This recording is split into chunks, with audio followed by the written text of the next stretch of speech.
우리 이달에 말씀하겠습니다. 내 시작은 미약하였으나 내 나중은 심히 창대하리라. 내 시작은 미약하였으나 내 나중은 심히 창대하리라. 욥기 8장 7절 말씀 여기 8장 7절 말씀. 우리의 기도하겠습니다. 하나님, 내 시작은 미약합니다. 내 나중을 창대하게 하옵소서. 하나님, 내 시작은 미약합니다. 내 나중을 창대하게 하옵소서. 미약한 내가 예수님을 믿습니다. 미약한 나를 예수님 믿게 하셨습니다. 미약한 내가 예수님을 믿습니다. 미약한 나를 예수님 믿게 하셨습니다. 영적으로, 정신적으로, 신체적으로 나를 창대하게 하옵소서. 영적으로, 정신적으로, 신체적으로 나를 창대하게 하옵소서. 가정적으로, 사회적으로, 경제적으로 내 가정을 심히 창대하게 하옵소서. 가정적으로, 사회적으로, 경제적으로 내 가정을 심히 창대하게 하옵소서. 예수님의 이름으로 기도합니다. 예수님의 이름으로 기도합니다. 여러분의 기도대로 주께서 꼭 응답하여 주실 줄 믿습니다. 아멘. 오늘 누가복음 6장 12절에서 16절은 예수님의 12제자 이름이 나옵니다. 제가 이렇게 적었습니다. 예수님에게 12명의 제자가 있습니다. 우리는 이들을 사도라 부릅니다. 12사도 중에 유다라는 이름을 가진 사람은 2명입니다. 동명이인입니다. 이 두 사람을 구분하기 위해 요한복음 14장 22절에서는 가룟 아닌 유다라고 표현하고, 마태복음 10장 3절에서는 유다의 다른 이름 다데오 또는 레베오로 기록합니다. 당시 유대인들은 보통 2-3가지 이상의 이름을 가지고 있었습니다. 그래서 우리는 이 제자를 통상 유다 다데오라고 부릅니다. 오늘은 유다 다데오를 통해 하나님이 우리에게 하시는 말씀을 드려보려고 합니다.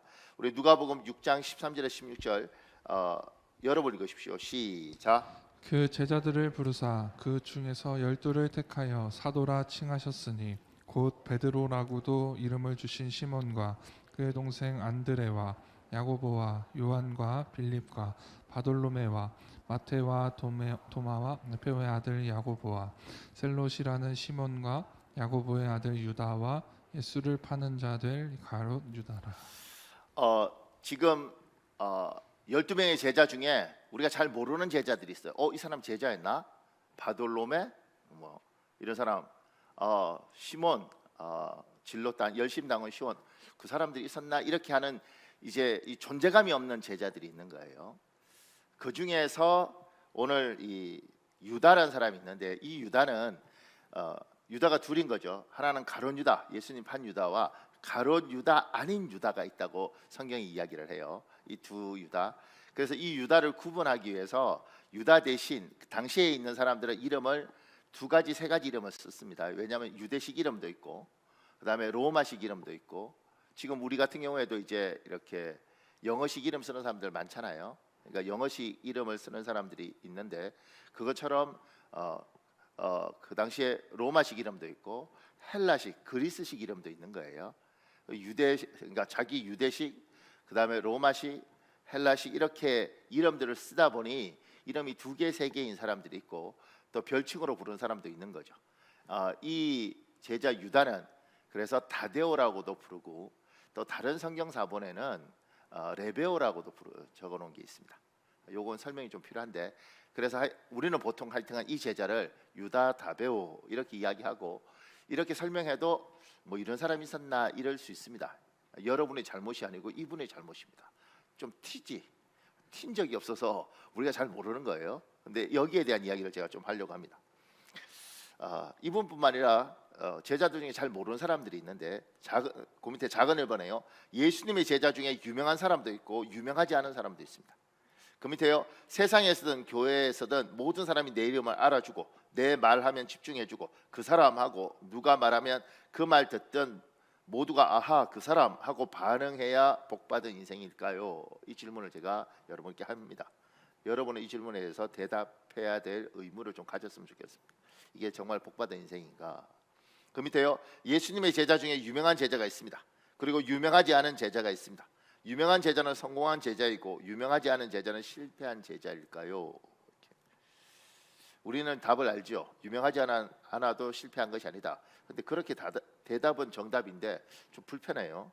이왕이면 유명했으면 좋겠다 이런 생각이 있죠. 그 밑에요. 여러분과 저는 베드로나 요한처럼 유명한 제자가 되고 싶은가? 바돌로메나 다데오 같은 무명의 제자가 되고 싶은가? 도마처럼 저 예수님 옆구리에 손 넣어볼래요. 이렇게 하면 우리 기억이라도 하지 않습니까? 근데 이 다데오는 할 말 딱 한 문장이 있죠. 주님 왜 자기를 드러내지 않으십니까? 요거 외에는 이분이 한 말도 없어요. 그러니까 너무 존재감이 없는 거죠. 그 밑에요. 개인적 성향상 조용한 시골에서 이름도 빛도 없이 소박하게 살고 싶다는 사람이 있습니다. 그러나 대부분의 사람은 유명한 사람이 되고 싶습니다. 한국 사회에서 유명해지면 돈도 명예도 지위도 부수적으로 따라오는 경우가 다반입니다. 한국인의 저변 인식에 깔린 입신양명의 문화는 유명해지는 것을 성공으로 인식합니다. 여러분과 제가 우리가 기독교적으로 훈련 받았다 그러더라도 한국 사회는 불교 문화도 유교 문화도 이렇게 섞여 있는 사회란 말입니다. 그러니까 유교 문화의 굉장히 중요한 건 뭐냐면 입신양명입니다. 몸을 세워서 이름을 떨치는 겁니다. 그래서 너는 가문의 이름을 떨쳐라. 그래서 화랑 관창 이런 사람들 목숨 걸고 가서 장렬하게 죽는 것이 명예를 이름을 떨치는 것들이 가문을 위하고 성공한 인생이라고 생각하는 거예요. 그 영향이 우리에게 있죠. 왜냐하면 이름이 유명해지면 거기에 의해서 명예도 돈도 따라오는 경우가 많습니다. 그러니까 성공한 인생은 대부분 유명한 인생이고 실패한 인생은 꼭 그런 건 아니지만 무명한 인생은 존재감 없는 인생은 실패한 인생일 수도 있는 거죠. 이렇게 봤을 때 우리는 어떤 걸 우리는 원하고 있는가? 입신양명을 원하는가? 이름이 유명해지길 원하는가? 명예를 얻기를 원하는가? 그럼 돈과 이런 것들이 따라오니까 나는 그걸 원하는가? 이런 질문을 한번 해보자는 거죠. 그랬을 때 베드로는 성공한 인생이고 제자들 중에 지금 이 유다 다데오는 실패한 인생인데 우리가 그렇게 봐도 되는가? 이런 질문. 제가 그래도 이 교회 담임 목사 아닙니까? 모두가 저를 안다고 생각했죠. 저기 박 권사님, 우리 교회 나 모르는 사람 있을 것 같아요, 없을 것 같아요? 제가요, 이제 주일날 옛날에 우리 점심 먹고 이럴 때 애들이 이렇게 밑에 있는 거죠. 그래서 이거 반가워 이렇게 인사하고 이랬는데 애가 이렇게 저를 보더라고요. 그래서 제가 너는 누구니? 이러니까 이거 아저씨는 누구예요? 그 순간 내가 존재감이 없구나. 왜냐하면 주일학교 내가 안 내려가지 않습니까? 유치부 안 내려가잖아요. 시간이 안 맞고. 그러니까 얘가 볼 때 이 아저씨 누군데 나한테 아는 체 하지 이러더라고요. 그 순간 굉장히 마음이 복잡하더라고요. 착각하는 거죠. 내가 이 교회 담임 목사니까 모든 사람이 나를 알고 나에 대해서 신뢰해주고 이게 다 착각인 거죠. 왜냐하면 유치부 애들 몰라요 저를. 주일학교에 모르는 애들 많고 중고등부 애들 중에서도 저 아저씨 본 것 같은데 누구지? 이럴 수도 있다는 거죠. 모든 사람이 아는 게 신분증 보일 필요 없이 어디 가도 저 사람 누구야? 이러면 성공한 인생처럼 인식되는데 제자들 12명 중에 그렇게 베드로 알지? 베드로. 안드레 알지? 요한복음 썼잖아. 이렇게 알 때 누가복음 썼잖아. 그랬을 때 이제 인정받고 존중받고 이렇게 하는 거잖아요, 그죠? 그런데 이 유다 다데오 같은 사람은 그러면 이 사람은 성공한 인생인가 실패한 인생인가? 이 질문을 이제 해보고 싶은 거예요. 그 밑에요. 동그라미 2번에요. 사람 바라보는 신앙이면 내가 유명해져야 성공한 신앙입니다. 그러나 하나님 바라보는 신앙이면 내가 유명해지지 않아도 나 때문에 하나님이 유명해지면 성공한 신앙입니다. 목사님 그 밑에 글이 있는데 읽어줄래요? 어떤 왕이 대예배당을 건축하고 그 공적을 모두 자기 자신에게 돌렸다. 그는 그 건물의 설립에 대한 공로가 다른 사람에게 돌아가는 것을 조금 더 허락하지 않았다. 그 기념판이 건물 측면에 설치되어 있었다. 그 위에는 그의 이름이 건축자의 이름으로 크게 새겨져 있었다. 그러나 어느 날 저녁 그는 꿈속에서 하늘에서 내려온 한 천사가 그곳에 새겨진 그의 이름을 지워버리고 그 대신 한 가난한 과부의 이름을 적어 놓은 것을 보았다. 이것은 3번에 걸쳐 반복되었다. 분노가 충천한 왕은 그 과부를 자기 앞에 불러놓고 네가 한 일이 도대체 무엇이냐? 네가 어찌하여 내 공로를 그렇게 허물어 버리느냐? 라고 물었다. 두려움에 떨며 그녀는 이렇게 대답했다. 저는 하나님을 사랑하고 그분의 이름이 높임을 받고 그분의 교회의 건물이 크게 세워지기를 바랬습니다. 하지만 저는 그곳에서 일하는 것을 금지당했습니다. 그래서 가난한 저는 성전을 이룰 돌들을 나르는 말을 위해 작은 건초더미를 가지고 왔습니다. 그때 왕은 자신은 자신의 영광을 위해, 그 과부는 하나님의 영광을 위해 수고했음을 깨달았다. 왕은 그녀의 이름을 그 기념판에 새겨 놓도록 명령했다. 세상 사람들하고 우리하고 좀 다른 것은 세상 사람들은 자기 이름을 드러내는 게 목적이에요. 그러지 않겠습니까? 자기 자신을 위해서 사는 사람들인데 우리는 내가 좀 무시당하고 내가 좀 양보당하더라도 하나님이 높아진다면 기꺼이 이분의 이름을 성공시키는 것이 나의 성공이라는 거죠. 내가 성공하는 것이 나의 성공이 아니라 하나님의 이름을 성공시키는 것이 나의 성공이다. 이게 하나님의 사람들인 거죠. 이 12제자 중에 유명한 사람도 있고 유명하지 않은 사람도 있고 그건 우리 입장이고 우리가 박수치고 우리가 대단하다 그러는 것이고 하나님 입장에서는 12명 다 소중하고 다 귀한 거죠.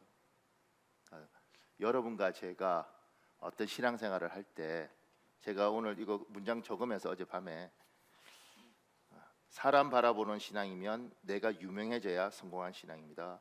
그러나 하나님 바라보는 신앙이면 내가 유명해지지 않아도 나 때문에 하나님이 유명해지면 성공한 신앙입니다. 이렇게 문장 적으면서 참 저는 행복하더라고요. 우리의 신앙은 어떤 신앙인가? 조금 더요. 그 밑에 2번에요. 타고난 성향상 많은 사람의 관심과 주목을 받는 것을 좋아하는 사람이 있습니다. 경제적 이득, 명예욕, 정치적 야망과 별개로 유명해지는 것 그 자체가 순수하게 좋은 사람이 있습니다. 예수님에게도 사랑받으면서 사람에게도 유명해질 수 있는 방법이 없을까요? 제가 왜 이렇게 적었냐면 목사님 근데 나는 뭐 이렇게 나를 막 이렇게 해서 유명해져서 뭐 경제적 이득 뭐 명예욕 이런 것이 아니고 그냥 그 자체가 좋아요. 그게 나는 그렇게 사랑받고 관심받고 그다음에 사람들이 이렇게 해주는 게 난 그냥 좋아요, 목사님. 그런데 그렇게 사는 건 죄인가요? 제가 조금 전 설교를 하면 또 그렇게 생각하는 사람이 있을 수 있더라고요. 근데 하나님 앞에서 높아지는 방법이 있습니다. 내가 나를 높이는 거 말고 내가 그걸 좋아하면 하나님 방법으로 살면 하나님이 날 높여줘요. 그게 뭐냐면 베드로전서 5장 6절에 있습니다. 여러분 읽으십시오. 시작. 그러므로 하나님의 능하신 손 아래에서 겸손하라. 때가 되면 너희를 높이시리라. 그 밑에요. 나는 스스로 낮은 곳으로 가면 하나님이 때가 되면 높은 곳으로 인도하십니다. 자기 자신의 행동과 처신을 겸손하게 하면 하나님의 때가 되면 존귀하게 세워주십니다. 우리 마태복음 23장 11절에 12절에 있습니다. 여러분 읽어보십시오. 시작. 너희 중에 큰 자는 너희를 섬기는 자가 되어야 하리라. 누구든지 자기를 높이는 자는 낮아지고 누구든지 자기를 낮추는 자는 높아지리라. 내가 인간적인 수단과 인간적인 방법으로 높아지는 것이 아니라 근데 저는 뭐 그런 게 좋아요. 뭐 특별하게 뭐 이렇게 탐욕적인 게 아니고 그냥 저는 그렇게 관심 받고 유명해지는 것 자체가 전 좋아요. 저는 그게 제 타고난 경향이라고 생각합니다. 그러면 인간적으로 자기를 높이지 말고 하나님의 방법으로 살아라. 그러면 하나님 높여 주실 것이다. 그것이 하나님의 능하신 손 안에서 겸손하고 그리고 자기를 낮추면 하나님 높여 준다는 거예요. 우리 임직식도 있었는데 이 글이 있습니다. 목사님 읽어볼래요? 서울 강남구 소망교회는 지난 12일 장로 선출을 위한 2차 공동의회를 열었습니다. 최종 후보 15명 중 장로로 피택된 사람은 2명뿐이었습니다. 세간에는 소망교회에서 장로가 되는 것이 국회의원 되기보다 어렵다는 말이 있습니다. 2008년부터 올해까지 8년간 장로로 피택된 사람은 16명에 불과하다는 사실이 이를 방증합니다. 소망교회의 장로 후보자가 되려면 만 40세 이상, 집사 경력 7년 이상, 교회 재직회 및 각 기관에서 7년 이상 봉사, 직계가족 모두 소망교회 성도라는 조건을 갖추고 성도들의 추천을 받아야만 합니다. 후보가 되면 예수를 영접하게 된 계기와 소망교회에서의 활동 사항, 최근 3년간 전도 여부 등을 신앙 이력서에 적어 제출하고 홈페이지를 통해 이를 전 교인에게 공개합니다. 선거에서는 소속 교단인 대한예수교 장로회 통합의 헌법에 따라 투표 참가자 3분의 2 이상의 득표를 해야만 피택 장로가 되는 것입니다. 이러한 조건 때문에 사회적으로 높은 지위에 있는 사람이라도 장로 직분을 쉽게 받지 못하는 경우가 많습니다. 1995년에 이 교회 장로가 된 이명박 전 대통령도 92년 국회의원이 된 후 3년 넘게 주일 새벽 주차 봉사를 했고 94년 장로 선거에서 한 차례 떨어졌습니다. 잦은 출장으로 봉사가 어려웠던 현대건설 재직 시에는 꿈도 꾸지 못했다라고 합니다. 요걸 갖고 좀 부족해서 더 제가 가져온 게 있습니다. 목사님 계속 읽어볼래요? 그 밑에. 공직 선거에서 이 당선인은 한 번도 떨어진 적이 없다. 1996년 15대 국회의원 선거에서 종로의 터줏대감이던 국민회의 이종찬 후보를 이겼고 2002년 서울시장 선거에선 민주당 김민석 후보를 눌렀다. 지난 대선에선 직선 재선거로는 사상 최다 표차의 완승을 거뒀다. 그런 당선인도 고배를 마신 선거가 있다. 94년 5월 소망교회 장로 선거였다. 수요 예배에 모인 신도들이 두 차례 투표로 뽑는 장로 선출에서 이상득, 이명박 형제는 나란히 탈락했다. 신도 3분의 2 이상이 찬성해야 하는 2차 투표의 벽을 넘지 못한 것이었다. 당선인은 92년 14대 국회의원이 된 후 3년 4개월간 일요일 새벽 6시에 나와 주차 봉사를 했다. 이 교회에서 주차 봉사는 신도들에게 얼굴을 널리 알릴 수 있다는 점에서 장로가 되기 위한 필수 코스로 꼽힌다. 두 부인의 역할도 컸다. 두 동서는 예배 후 교회 구내식당에 가 앞치마를 두르고 국을 뜨며 1000명 이상의 식사 준비를 도왔다. 제가 이명박 대통령에 대한 호불호는 우리 지금 여기서 이야기할 게 아니고요. 장로님이시잖아요. 가슴 아픈데 지금도 이제 힘든데 계신 걸로 아는데, 근데 이제 교회에서 이분 이야기가 재밌는 게 그 소망교회를 압구정동에 지을 때 현대건설에서 지었다는 겁니다. 그때 이분이 현대건설 회장 이런 걸 했다는 거예요. 그러니까 내가 이 교회를 지은 사람인데 당연히 나 뽑아주지 않겠나. 근데 성도들이 안 뽑은 거죠. 여러분, 우리 교인들이 굉장히 이렇게 순수하게 보이지만 여러분과 저도 알지만 우리 순수하지 않아요, 그죠? 찍어드려야죠. 이런 거 하잖아 우리. 그러니까 우리는 그게 굉장히 발달된 사람이잖아요. 막 웃어주면서 꼭 되실 거예요. 쟤는 안 돼. 이런 거 우리는 잘하잖아요. 그런데 이분 될 줄 알았는데 떨어진 거죠. 굉장히 충격이었던 거죠. 왜냐하면 승승장구한 사람이었고 잘난 사람이었으니까. 그러니까 교인들이 또 하나님의 방식은 낮은 사람을 뽑는 거예요. 자기를 낮추고 겸손하면 하나님 높여주시는 거고, 자기를 드러내고 높은 채를 하면 낮아지도록 만드는 게 하나님의 법칙이에요. 그러니까 떨어지고 주차 봉사하고 그것도 정말 사람 볼 때 추운데 떨면서 그 고생하고 3년이 넘게, 그리고 사람들이 저 정도 낮아졌으면 되었다 이러고 뽑아주는 겁니다. 하나님의 법칙은 낮아지면 높여주시고 드러내면 꺾으시는 거예요. 내가 높아지려고 노력을 하면 반드시 초라한 꼴을 당합니다. 목사님, 이 세상은요 자기 PR 시대고 자기를 낮추면 세상이 밝아요. 여러분과 저는 이 세상에 살지만 하나님이 주인 되심을 알지 않습니까? 주님이 그렇게 말씀하시는 거죠. 능하신 하나님 손 안에서 겸손해라. 때가 되면 내가 높여줄게. 게으르고 나태하고 좌절하고 있으라는 이야기가 아니라 실력도 있고 능력도 있는데 너를 낮추면 높아지는 것이고 너를 높아지면 너가 낮아지는 것이다. 이렇게 되는 거예요. 재밌는 이야기, 저번에 안산교회 목사님 오셔서 그 이야기 하셨잖아요. 그 교회 화장실이 23개인가 되는데 분양하니까 별 2개 단 출신 장군 전역하신 분이 화장실 하나 분양받아서 매주 화장실 청소하더라. 그러니까 우리가 화장실 청소할 때 교인들 중에 고맙죠. 그런데 저분이 장군이니 굉장하구나 이렇게 생각했던 사람이 낮은 자리에 있으니까 존경을 받는 겁니다. 저는 그분 말고 다른 별 2개를 필리핀에서 봉사로 오셨는데 봉사로 오니까 귀하잖아요. 굉장히 귀하게 제가 생각을 했는데 그분 뭐 특전사 뭐 하여튼간 거기 대장이에요. 왜냐하면 나중에 필리핀 앞에 딱 설 때 베레모를 탁 쳐시고 여기 별이 2개 탁 있더라고. 전역하셨대요. 근데 이제 그래서 저희는 와, 저 굉장한 분이네, 장로님이시고 와 이러는데 그 부인 권사님이 이분 구박하는 걸 제가 보면서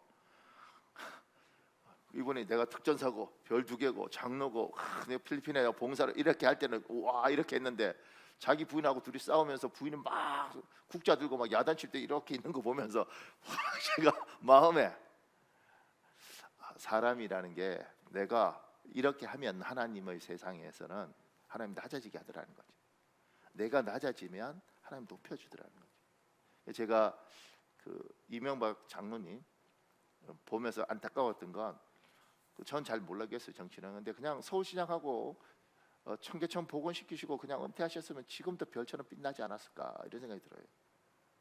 근데 대통령 되셔서 저렇게 힘들고 우리도 가슴 아프잖아요. 그러니까 그 이분이 대통령 되셔도 만약 낮아지셨더라면 얼마나 좋았을까 이런 생각을 해보는 거죠. 낮아지면 하나님 높여주시는데 우리가 높이면 하나님 낮아지게 하더라. 이게 여러분과 저를 인도하는 하나님의 법칙입니다. 그러니까 사랑하는 여러분, 하나님이 높여주실 때까지 전능하신 하나님의 능하신 손 안에서 겸손하시기를 예수님 이름으로 축복합니다.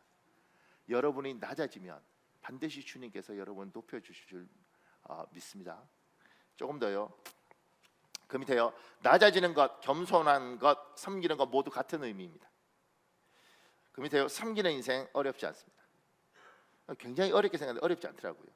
내 말하기보다 남의 말 들어주는 인생이 섬기는 인생입니다. 내가 주인공 되기보다 남을 주인공 만들어주면 섬기는 인생입니다. 이 말 이해 가셔요?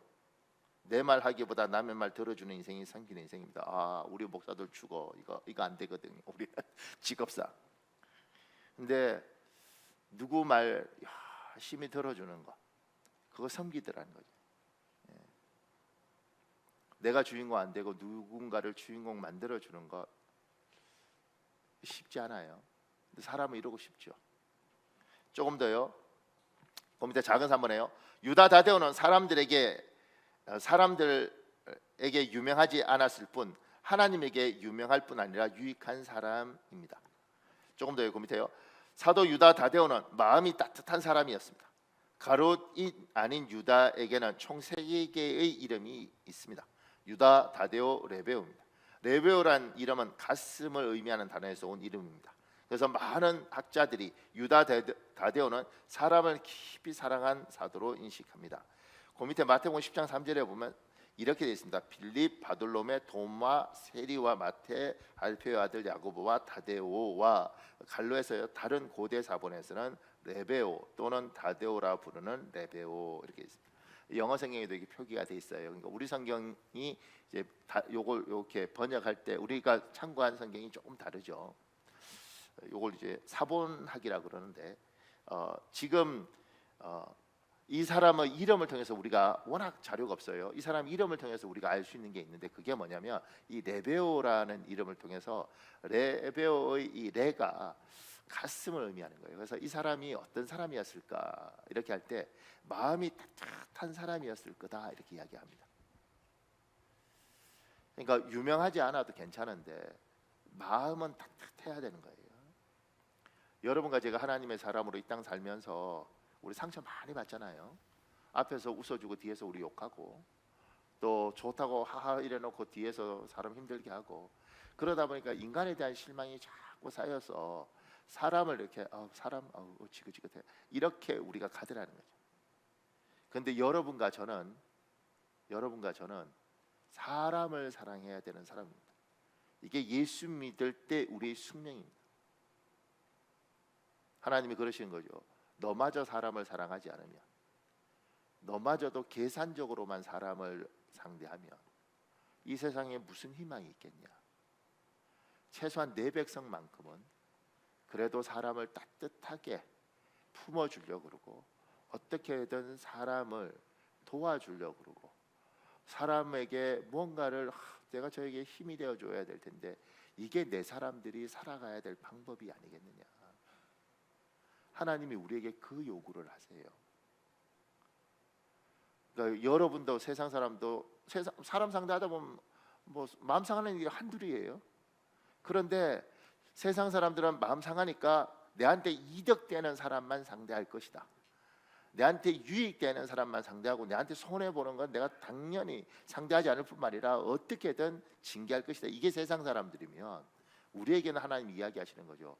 네가 내 백성 아니냐, 네가 내 사람 아니냐, 그러니까 내가 책임져 줄 테니 그래도 너는 어떻게든 사람을 도와주려고 그러고, 어떻게든 사람을 사랑해 주려고 그러고, 너만은 그렇게 살아야지 이 땅에 희망이 있지 않겠냐.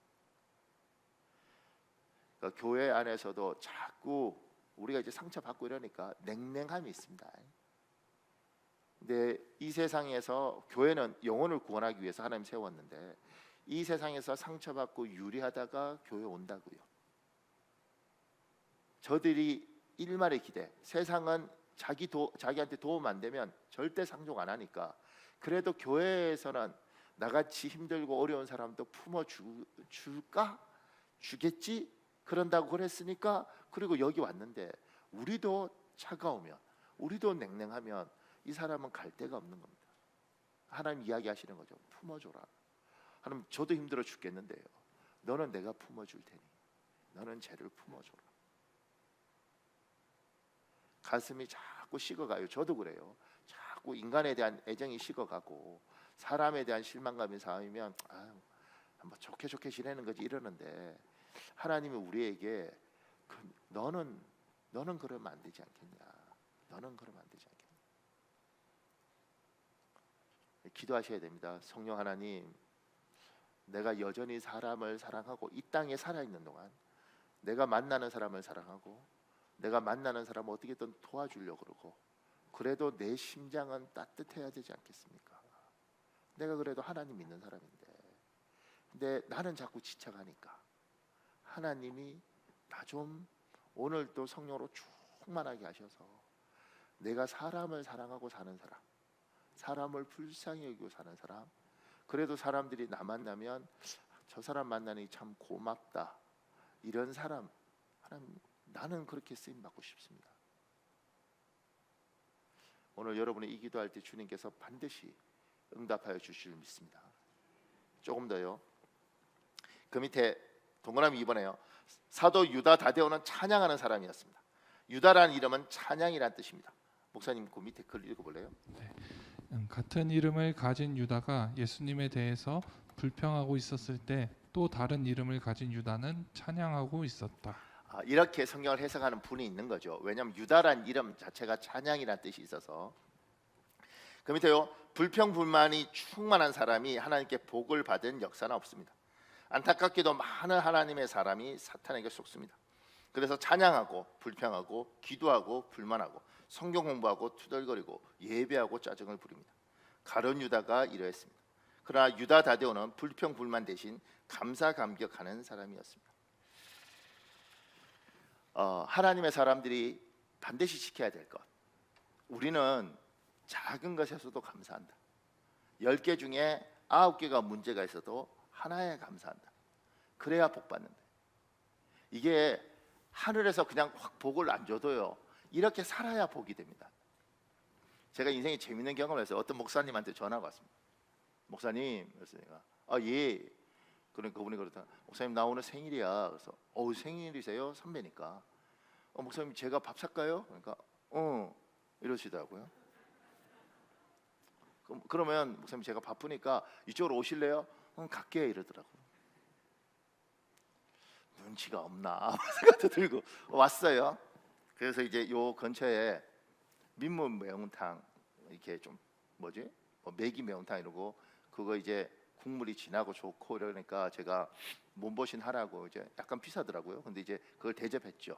그러면 제가 이 집은 이 민물 매운탕이 이렇게 수제비를 떠주는데 이게 끝내줍니다. 이러고 이제 이렇게 하는데 너무너무 맛있게 좀 먹고 있는데 이게 표정이 별로 안 좋더라고요. 그러면서 뭐라고 이야기하냐면 내가 인생에서 수제비는 안 먹겠다고 결단했어. 너무 힘들 때 수제비를 많이 먹었대. 그래서 제가 미안하더라고요. 그래서 목사님 그럼 딴 거 이야기하지 왜 여기 괜찮아 먹어야지 이러고 먹더라고. 제가 계속 사과했어요 이렇게. 그래서 무슨 생각이 드냐면 내 시간 빼서 자기 생일에 내가 밥 사주면서 미안하다고 그러고 내가 왜 이렇게 살아야 되지? 이렇게 투덜거린다고 하늘에서 복을 안 주는 게 아니라 제가 그날 밥 먹고 무슨 생각이냐면 너는 앞으로 생일날 전화하지 말아라. 내가 다시는 밥 안 산다 이런 생각을 하는 거죠. 만약 그분이 그 수제비 먹으면서 내가 진짜 어려울 때 수제비 정말 많이 먹었는데 다시는 안 먹겠다 그러는데 목사님이 생일 때 날 사주니 너무 목사님 옛날 추억이 나고 고맙네. 내가 참 목사님 근데 수제비는 좀 그러고 난 여기 밥 말아 먹을까? 근데 너무너무 고마워. 그러면 똑같이 미안했을 거예요. 근데 다음에 제가 다음 생일 때는 다른 걸로 맛있는 거 사드리겠습니다 이랬을 거라고. 같은 것도 제가 복을 못 받는 사람은 복을 못 받을 행동을 하더라는 거죠. 유다가 찬양하고 높이고 이럴 때 가룟 유다가 투덜거렸다고 이렇게 할 때 아하 복이 없는 사람은 저렇게 사는구나.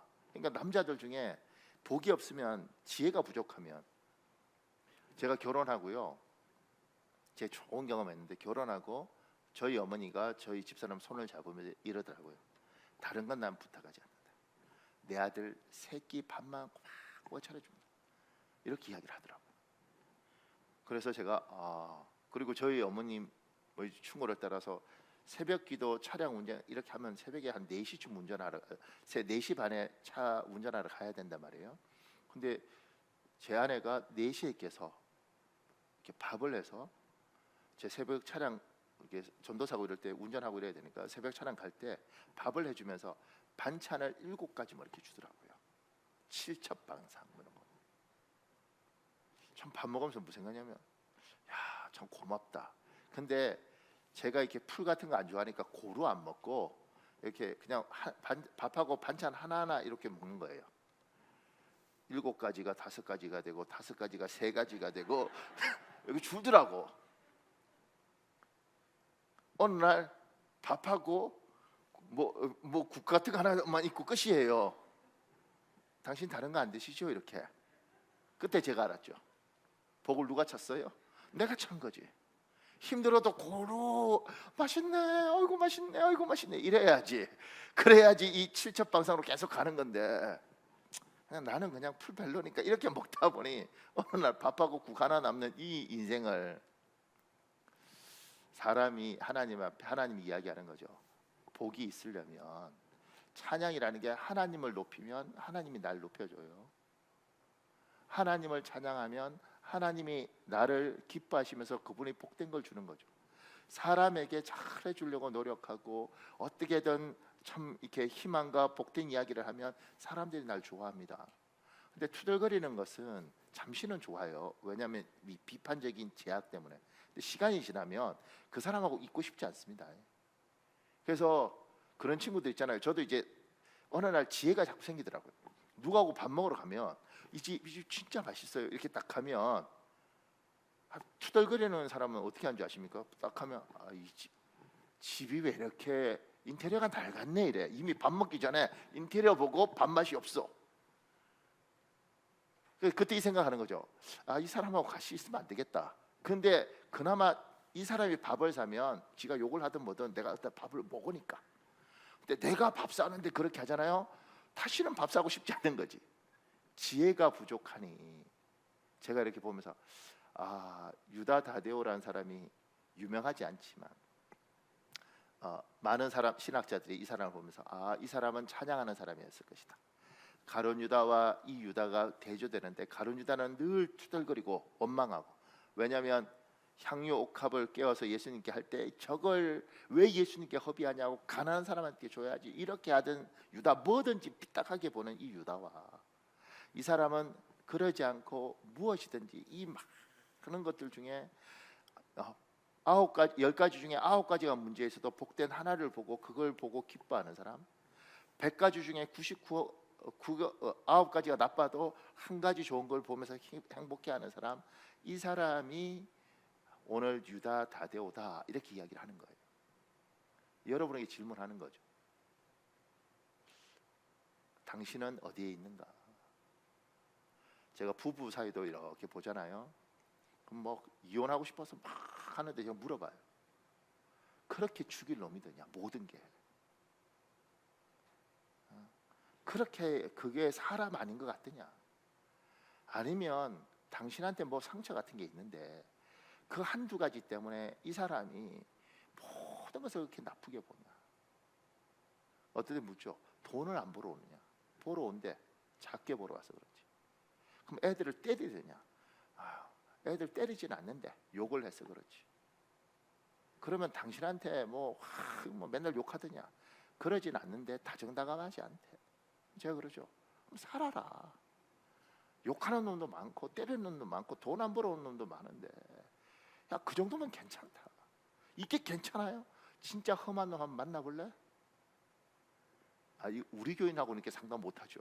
우리 교인한테는 집사님 이러지만 내가 청년들하고 뭐 이렇게 좀 젊은 애들한테 내가 이렇게 이야기해요. 완벽한 사람이 어딨냐 세상에. 근데 잘 봐라. 정말 그렇게 엉망진창인데 네가 결혼했겠냐? 잘 보면 좋은 게 참 많은데 왜 좋은 건 안 보고 그 안 좋은 그것 가지고 끊임없이 결혼해서 30년 동안 그거 고쳐달라고 그냥 그거 살아라. 왜냐면 그 사람도 그거 못 고치는 거다.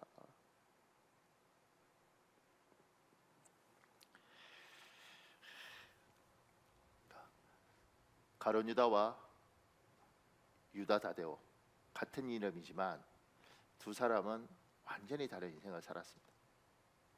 나는 감사 감격하는 사람인가 불평 불만하는 사람인가? 조금 더요. 마지막 3번에요. 사도 유다 다데오에게 영적 공격이 있습니다. 가룟 유다와 같은 이름 때문에 겪는 고통입니다. 다른 사도들과 비교하여 유명하지 않은 것 때문에 오는 상대적 박탈감입니다. 그러나 유다 다데오는 이 모든 것을 잘 극복했습니다. 그것은 역사적 기록을 통해 알 수 있습니다. 유다 다데오는 굉장히 스트레스가 많았을 거라고 생각합니다. 왜냐하면 유다? 예수님 판 사람? 가룟 유다? 그 유다 말고 나 그 유다 아니라니까. 예수님 제자라며. 예. 그러면 예수님 판 게 유다인데 당신 유다라며. 그 유다가 아니고 얼마나 힘들겠어요. 제자예요? 사두세요? 제가 베드로는 아는데 요한도 제가 아는데 도마도 제가 아는데 사도 맞으세요? 뭐 이렇게 했을 때 얼마나 스트레스 받겠어요.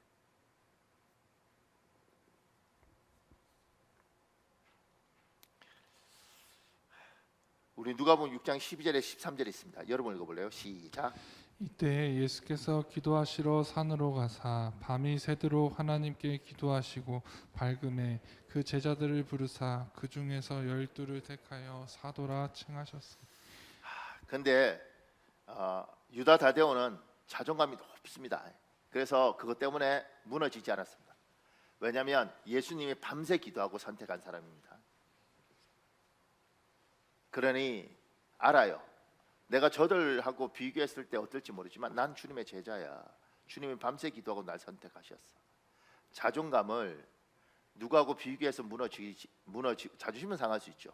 자존감은 상하지 않을 수 있습니다. 누구하고 비교하든 말든 나는 하나님이 선택한 하나님의 사람이야. 내가 저 사람보다 유명하지 않을 수 있어. 내가 저 사람보다 가난할 수 있어. 그런데 나는 하나님이 선택한 하나님의 사람이야. 어떤 분 저한테 목사님 혹시 이찬수 목사 아세요? 예. 그분한테 전화하면 그분이 목사님 전화 받으세요? 안 받죠. 어떻게 전화도 하고 이러시는 줄 알았죠. 그럼 내가 왜 전화하면요 어떻게 한번 그분 만나 보려고요. 자존심은 상해. 더 비참한 건 뭐냐면 제가 한 10여 년 전에 그분하고 같이 밥 먹고 이랬습니다. 더 비참해. 근데 이게 자존심, 이제 우리가 어떤 부분에서 마음이 상할 수 있죠. 근데 저는 자존감이 있습니다. 그러든 말든 하나님이 나를 주의 종으로 선택했어. 내가 유명하지 않더라도, 내가 저 사람만큼 대단하지 않더라도 그래도 하나님이 날 자기 백성으로 선택했어. 여러분도 똑같습니다. 하나님이 여러분 선택하셨습니다. 남들보다 부자가 아니고 남들보다 유명하지 않고 엄청난 물질의 복 안 받았어도 여러분 하나님의 사람입니다. 이게 우리의 자존감의 근거입니다. 그 밑에요, 사도 유다 다데오는 사람이 알아주지 않았을 뿐 하나님이 알아주는 사람이었습니다. 하나님이 자기의 주신 능력을 잘 사용했습니다. 우리 마태복음 10장 1절 여러분 읽어보십시오. 시작. 예수께서 그의 12 제자를 부르사 더러운 귀신을 쫓아내며 모든 병과 모든 약한 것들 고치는 권능을 주시니라. 베드로에게도 능력이 있었지만 다데오에게도 능력이 있었습니다. 12 제자에게 하나님 다 능력을 주셨습니다. 그 밑에 그래서 보세요. 목사님 읽어볼래요? 다데오 유다는 지금은 터키의 한 변방 마을에 불과하지만 에데사에 가서 그곳의 왕이었던 아부가르의 병을 치료해 줍니다. 종종 치료의 이적, 힐링의 기적이 복음 선교의 문을 활짝 열게 하는 경우가 있는데 이때가 그랬습니다. 아부가 왕이 치료를 받자 부족 전체가 주님 앞에 돌아오면서 그 소문이 아르메니아에 전달되었다고 합니다. 그래서 아르메니아 지역에 예수 그리스도의 복음이 급속도로 전해집니다. 아르메니아는 과거의 동구권 소련에 속해 있었던 나라지만 AD 300년대 초에 전 국가적으로 복음이 전파되어 복음화된 최초의 기독교 국가였습니다. 콘스탄티누스가 기독교를 국교로 공인하기 전에 이미 복음화되어 있었다는 증언을 교회사에서 찾아볼 수 있습니다. 그 밑에요, 사도 유다 다데오는 우리가 몰라줘서 그렇지만 아르메니아 지역에서는 유명한 사람이었습니다. 로마가 기독교를 국교로 공인하기 전에 에데사라는 한 나라를 복음화합니다. 고린도후서 6장 9절 무명한 자 같으나 유명한 자였습니다. 그 밑에요, 사도 유다 다데오는 사람에게 유명하지 않았을 뿐 하나님께 꼭 필요한 제자였습니다. 세상 모든 사람이 알아주지 않더라도 이분 귀했습니다. 자기가 하나님의 사람인 걸 알고 자기의 주신 능력을 사용하고 그걸 통해서 하나님께 꼭 필요한 사람으로 살았습니다. 유명한 사람이 되는 것보다 더 중요한 것, 하나님 앞에 유익한 사람이 되는 것. 사람이 몰라줘도 하나님이 알아주는 사람이 되는 것. 자, 마지막에 이렇게 되었습니다. 12사도 중에 다데오 또는 레베오라는 별명을 가진 유다가 있습니다. 그는 유명하지 않았지만 하나님께 꼭 필요한 제자였습니다. 그는 유명하지 않았지만 하나님께 유익한 사람이었습니다. 따뜻한 가슴으로 사람을 사랑했고 불평불만 대신 감사 감격하는 사람이었습니다. 자존감이 높아서 영적 공격을 잘 이겨냈고 하나님이 자신에게 주신 능력을 잘 사용하여 하나님께 큰 유익을 드렸습니다. 그래서 유다 다데오는 사람들과 하나님에게 무명한 사람 같으나 유명한 자가 되었습니다. 유다 다데오처럼 사람과 하나님께 우리 모두가 무명한 자 같으나 유명한 자 되길 예수님 이름으로 축복합니다. 사랑하는 여러분, 우리 한 8, 9분 기도할 수 있습니다. 이 시간에 주여 한번 간절히 부르고요. 오늘 유다 다데오를 통하여 하나님은 여러분에게 뭐라고 말씀하십니까? 하나님은 저에게 하신 말씀이 있습니다. 여러분에게 뭐라고 말씀하십니까? 그 말씀 붙잡고 이 시간에 기도하는 시간 가지겠습니다. 우리 주여 한번 간절히 부르고 기도하겠습니다. 주여, 아버지